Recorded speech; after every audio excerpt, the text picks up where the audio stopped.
All right, I've got a quick clarity moment for you. I just want you to think of this because it might be something you've never thought of before, and it will impact your life tremendously.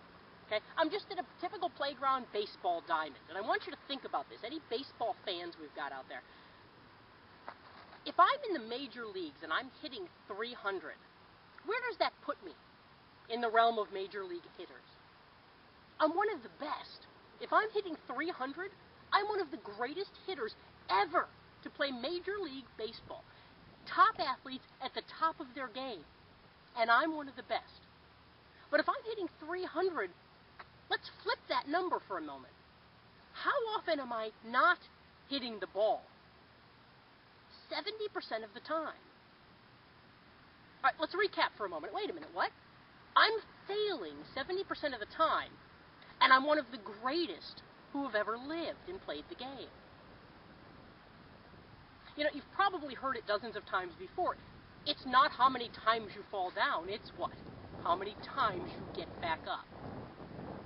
I want you to think of that analogy. There are dozens of them, especially with sports. The whole concept is you're not going to win most of the time. But that's often worth the times you do win. Now, Thomas Edison was asked one time, how did you sustain your motivation when you were trying to invent what we now know today as the light bulb? He had documented thousands of failures.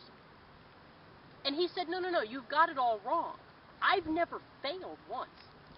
I successfully found thousands of ways how not to do exactly what I was trying to do. In other words, you got clarity on what it is you want to do.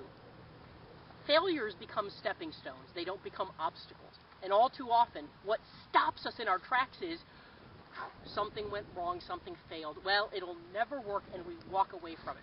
Think about this for a moment. If you know anyone who's successful, whether you know them personally or know of them, and whatever successful means to you, I guarantee you those successful people have failed more times than any failures you know have. Here's to a great 2011. Stay inspired.